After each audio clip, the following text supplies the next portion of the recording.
Hi everyone and welcome to an interview with Marek Wrobel. Marek is a managing partner at Optiveum. Optiveum is an IT recruitment agency and they also do IT outsourcing services. So I'm going to talk with Marek about IT recruitment, about some of the trends, about his insights, because he's been in IT recruitment for several years, even before he has started this company. So he had worked in companies like Manpower or Hayes.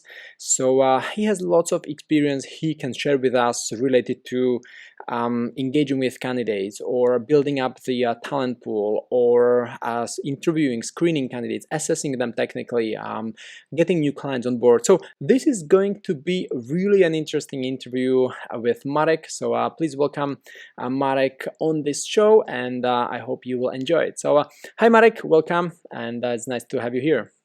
Hello, thanks a lot, Michal. It's really nice to be with you here and hopefully share some of my experience and hopefully it's going to be interesting or useful for the audience. Yeah, certainly. And you've been in the industry for several years. So what actually got you started this company? Yeah, that's a good question because we've just been operating or already been operating on the market for 2 years. It's going to be 2 years in February. After many, many years in large corporates like Randstad, Hayes, Manpower Group, me and my business partner, we decided to set up something of our own. And we thought, okay, so recruitment is interesting. Now, which area or which sector is really booming and which sector is relatively crisis proof, even though, of course, at that point when we were discussing it, coronavirus was not around yet. And it turned out, and we thought, okay, so what is it that we've been doing quite a lot with our previous clients? And it's IT, and IT is a large area, and it's a very big and wide sector. So we decided to open the company that is doing IT recruitment and outsourcing of IT personnel, sitting in Poland, but working with clients and candidates from all around the world. And then the coronavirus started, and it's so interesting because some people, of course, many people.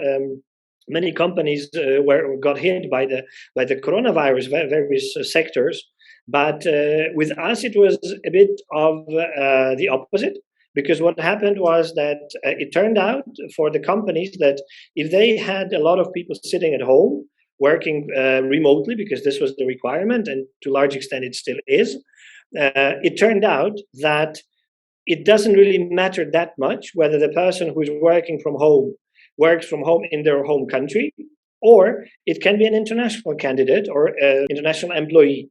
So this has opened, and I believe many of those of you who are listening to us, that they also have this experience that coronavirus to some extent even helped us in broadening the mindset both of our clients and our candidates in terms of geography of work. Because I say this, that the geography of work has changed, and now we're really, many of our companies, many of our clients are buying specific competencies from specific markets or specific candidates from literally around the world.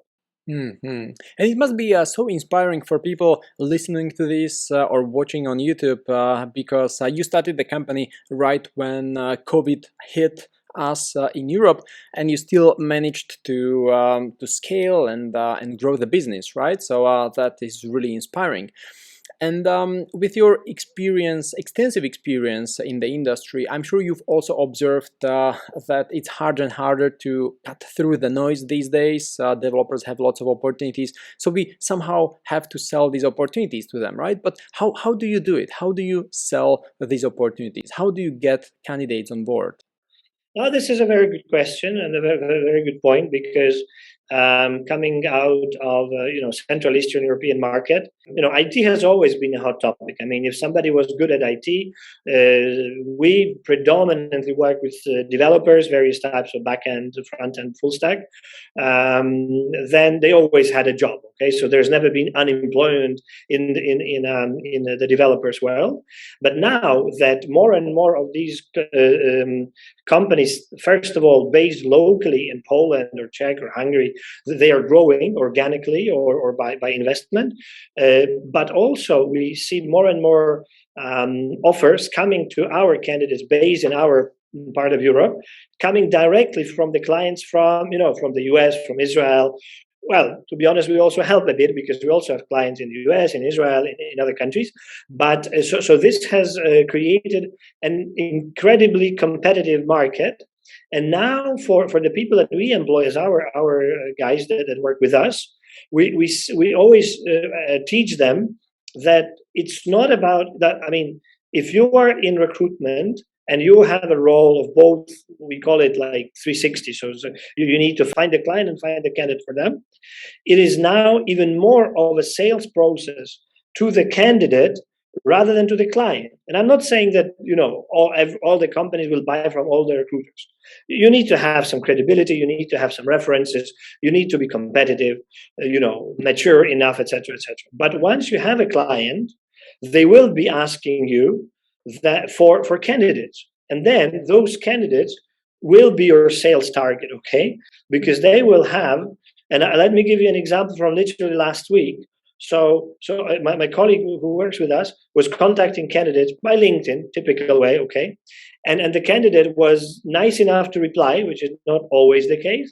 And he said, look, it's very nice that you're calling me. It's actually an interesting offer, but I'm not going to take part in the 10th recruitment process at the same time. So there are options where people are really, getting a lot of offers. And this guy was actually, saying that it is his recruitment process number 10. So there are 10 companies approaching him with reasonable offers. Okay, maybe there are some others that are approaching with stupid offers, but not completely not aligned with the candidate. So what I would say is, how do you cut through the noise? Really, I mean, do your homework, learn, read the profile. And maybe some people will not agree with me. Maybe I'm old-fashioned.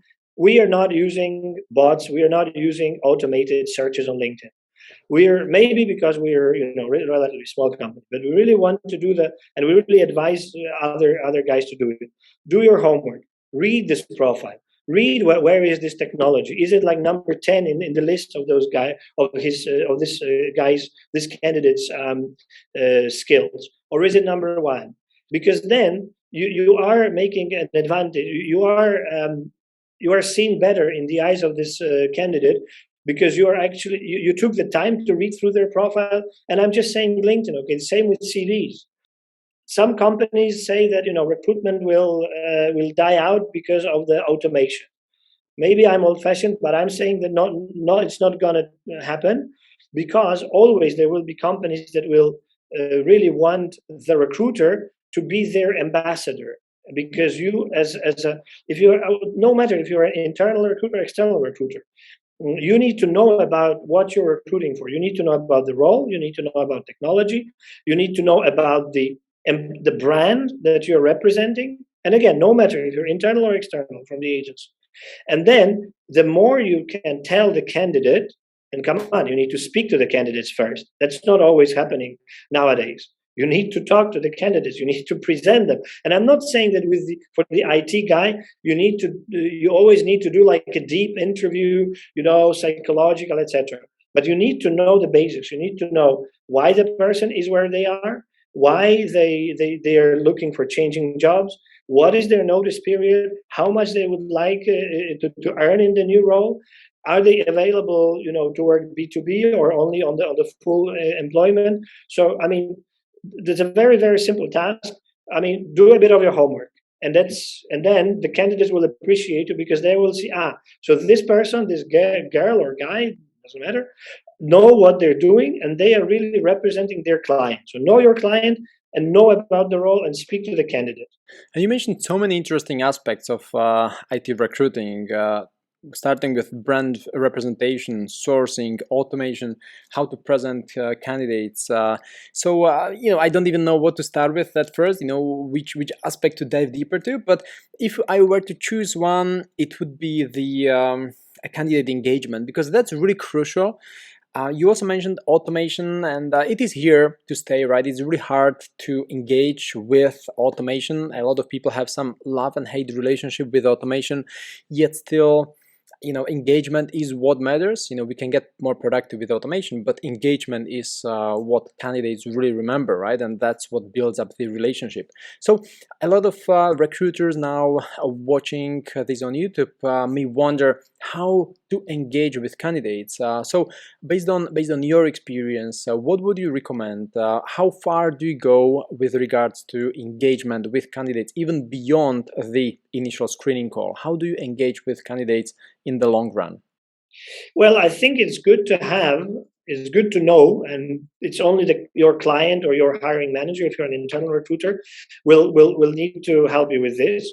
What the selling points of this particular offer are, because I mean, to be very honest, I think that many of the roles are reasonably similar. But then there needs to be something, and when I always talk to the client, and I do recruitment myself, and talk to clients and candidates, not just managing a company. So it's like really first-hand experience. I always talk to the client. Hey, I mean, what is written in the job description? Okay, if it's clear, then it's clear, nice. But then tell me, what is it? Why the candidate should really want to work with you? How they could develop in the role? What is the path? And not only in the area of managing, because many of IT people are not interested in managing teams. Many of them want to go the subject matter expert path. Okay, whether you will, if not in the first months or even the first year, will you offer them certain certificates or certain co-financing or even financing of further education? So know about what is it that makes this offer special. There's got to be something, okay? Because if this company is hiring and you are one of you help them find additional people, they are using certain, they have some USPs, up their sleeve, because they need to somehow, not only find but also retain people. So yes, engage with the candidates, ask them, and then it's also because at the end of the day, it's also not the client that clients take anyone. Well, some of them take anyone because they can't. But if they have a choice, and there will be choice at least from 2-3 people, hopefully, then you need to present a candidate, and then ask the candidate what is it that he or she would like to sell themselves with. Like in our ATS, there is a little line, or there's a little place where when the person is applying, that please write up to 100, I think it's 50 words. What is it that how you would stand out in the crowd? Okay, usually we don't have the crowd because it's IT recruitment. We're happy that we have good candidates, but sometimes they really drop very interesting bits and pieces from their experience. And this is your selling point again with the client, because you're saying, hey, I have this candidate, technically, ticks the boxes, but also he was doing this and this and this. Maybe he has a good knowledge of blockchain. Maybe he has been working with a blockchain or crypto platform. And then people say, okay, maybe we will be developing in this way. Or maybe the person already took part in international projects. So this to the client, to the hiring manager or HR manager, okay, so this person will probably not be afraid of, of taking part in international projects. Another thing is speak to candidates and check their English, because sorry, it happens that we have candidates now from all around the world. Some clients are open to this, some clients are not that open. But then if they are open, or even if they're local clients, most or like 90% of our clients, 95% maybe, require good English. Check English, because then you are actually, sorry, but it looks ridiculous when you're, as a recruiter, presenting the candidate. All the technical is good, great CV in English, but then hey, it turns out that the person cannot speak English. Maybe they can write and read technical documentation and coding, because it's all in English anyways. But hey, they need to be able to cooperate within the team in English or target language that you need. Yeah, so true, so true. And you mentioned the USP, the unique selling proposition. So how do you determine what is the unique selling proposition when, for example, the client, the hiring manager, cannot even articulate it himself or herself? And that, happens here and there. We live in some bubble and we may not, be able to identify the unique selling proposition of our company just because we live in it every day. So how do you determine, how do you find the unique selling proposition, especially when there is a role, something generic such as a front-end React developer in a relatively common average company? This front end is going to work in some company, and this company has built their advantage. They're also probably not probably they're also somehow selling to some, unless they're some government institution that they're probably not selling, but if they are a private company, they are selling to their clients. So what is it, how they're, what product they have, maybe the product is interesting. So do your homework, read the website of the client very well before the call with the hiring manager. Read the website, ask, okay, so you're showing off that you have these and these products. Which of the development of which of these products will this particular developer work on? Will it be more maintenance? Will it be development? Will it be working on new projects or new products? Okay, so again, do your homework, read the website of the client. There needs to be something. I mean, plus then you can always look at LinkedIn at who works within the company. Check who's their CEO. Check who's maybe the founder. Sometimes it's you working with, startups, companies that are relatively small. What is it that they, and I bet there needs to be some selling points, because the company will want to show themselves on the internet how they sell to their end clients. So use this. There are a lot of companies, very good companies, even startups with funding from investors, etc., that really have very interesting products.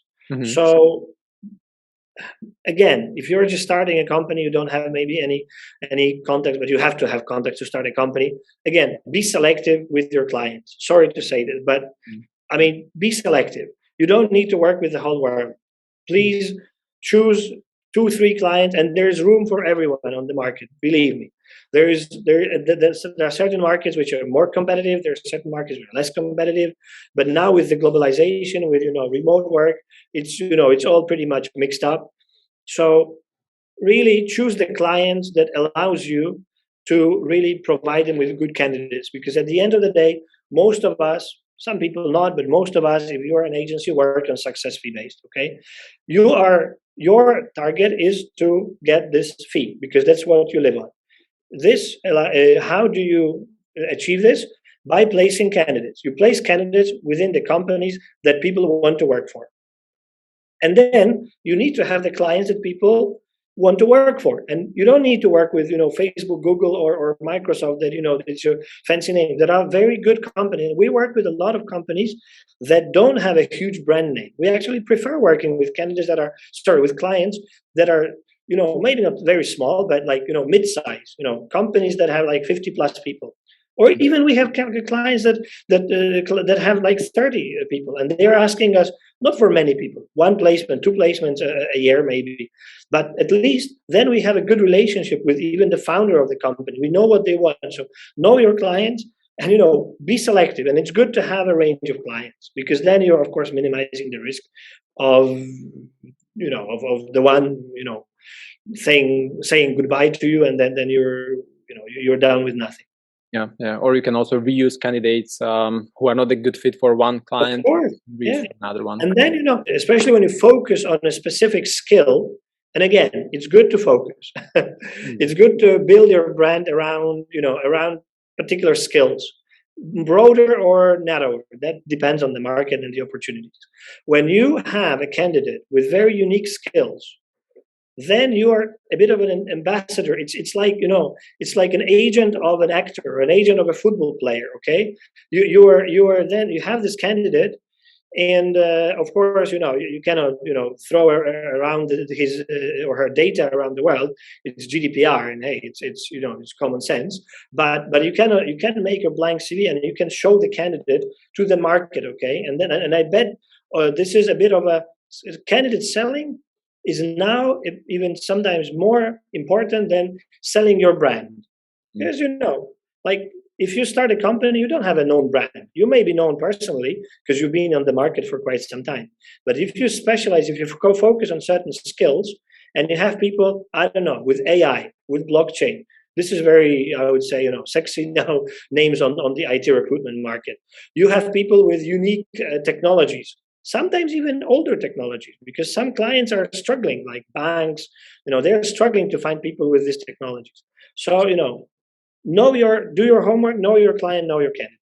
And you also mentioned a candidate who technically ticks all the boxes, just not English.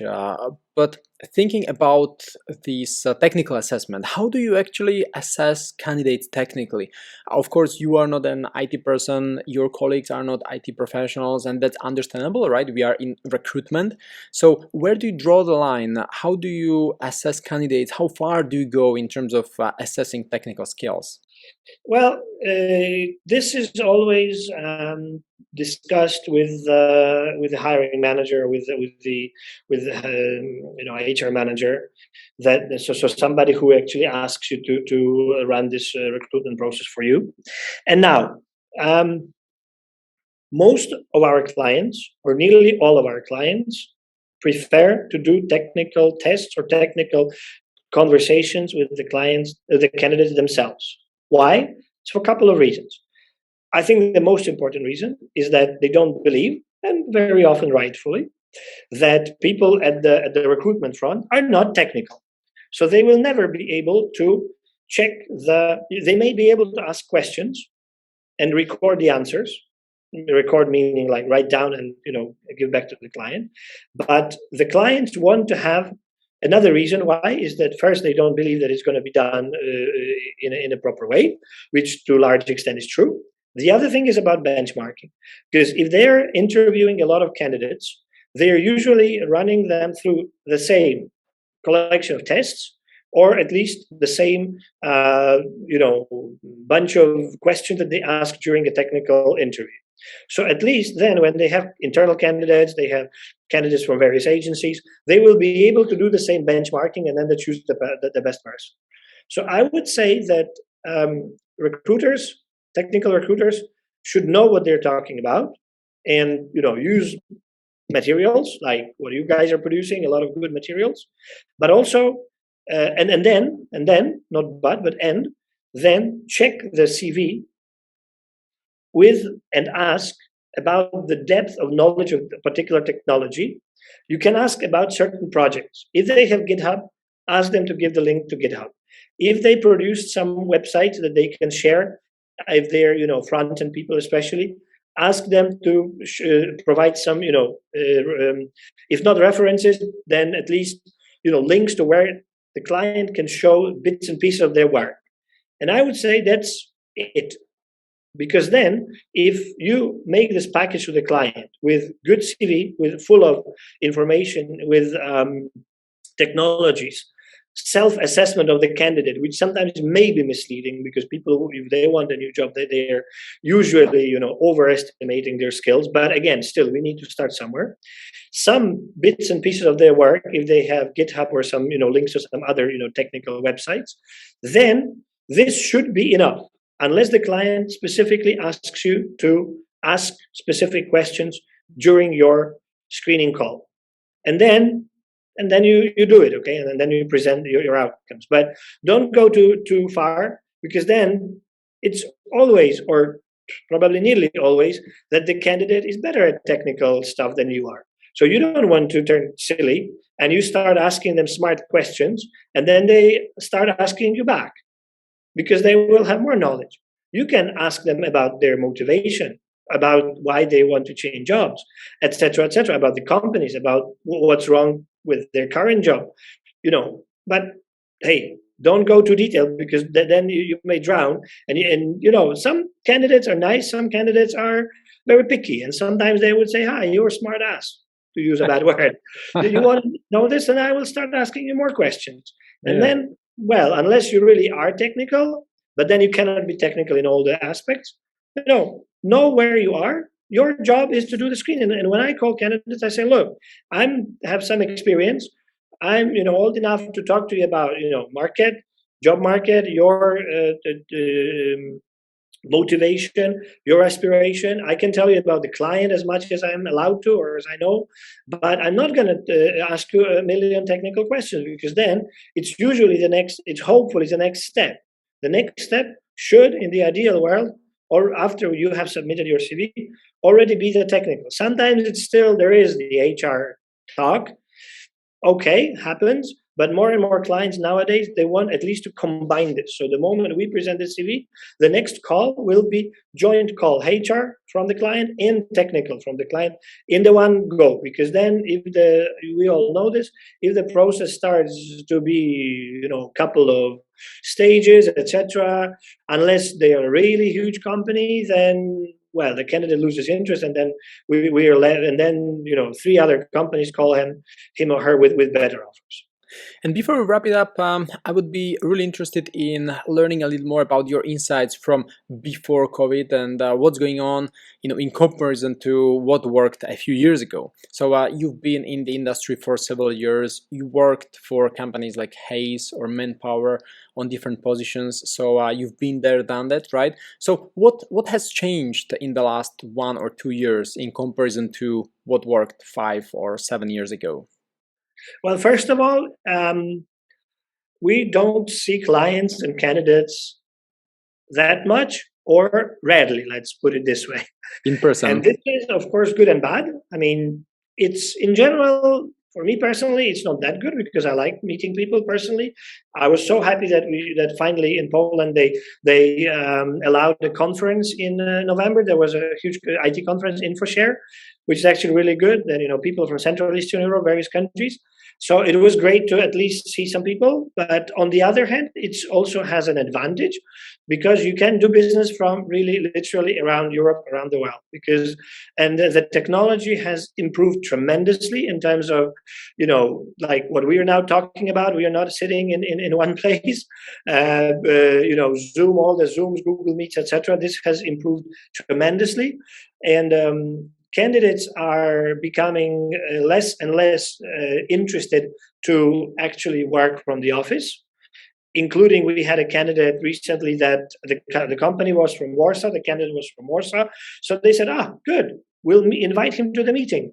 What happened? The guy got so stressed, because he actually forgot how is it to sit in front of the hiring manager and IT manager in a real life situation, right? So the guy got stressed. He forgot a lot of things that he knows. And then they said, okay, calm down. We know that you probably know it. Take it easy. And then they gave him an offer, because the guy was good. But you see, so these are the changes. People are becoming less and less interested in or able sometimes to do face-to-face interviews. And this is the bad thing. The good thing is that, again, it's opened a lot of opportunities for us, for everyone to do business internationally. This creates certain changes on the market that some companies may not be that happy, because it also increases the expectations of candidates, financial expectations. I mean, when they're getting offered directly, sitting in Belarus or Poland or Czech Republic, and they're getting offered directly from Israel or US, then their salaries are much lower. But this also allows us, we started sourcing people from Turkey, Egypt, India, not yet, but this may come. So this allowed us a lot of different opportunities, and it's really changing the whole geography of work, if you like. Yeah, so true. Like the recruiters who now enter the space, they often realize they can start working for clients remotely and also with candidates remotely, right? So it's just such a global space we live in these days. So it's really the best time to start a company like you did 2 years ago, right? So great. And where can people actually find a little more about you and your company? What's the website and your personal website, page? So it's optiveum.com, and LinkedIn, of course, we are there because everybody is now. Well, most people are.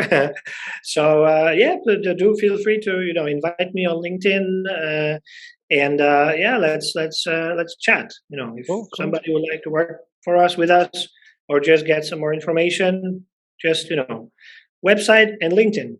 Wonderful. I'll link these two the website and your LinkedIn profile in the description of the video and also podcast show notes, so people can visit and connect with you. Very Good. much. Yes, thanks a lot, Michal. Thanks a lot. I think it's helping people, getting some more knowledge. There's space for everyone, and and I always say that it's better to educate. I mean, grow the market, educate the market, because this also improves the whole quality of the service that we're getting, that we're giving. And it's competition, of course. There's competition, but if the competition is equally good, then the whole quality of the service improves, and the client should appreciate it. So true, and there is abundance of opportunities, right? So of course, there are so many companies, so many potential clients that actually need developers, and there has never been more developers on the market than today, right? So there is still the talent shortage, but there is. And completely different topic. Hopefully, maybe we will talk about it one day. Is how to basically grow the whole pool of candidates, and that's about training. That's about opportunities, etc., etc. But that's a completely different topic. We'll leave it for next time. Cool. So thanks a lot. Thanks a lot for joining. It's been fun, and you shared great insights. So thanks a lot, and we'll keep in touch. Thanks. Bye. Bye. Bye.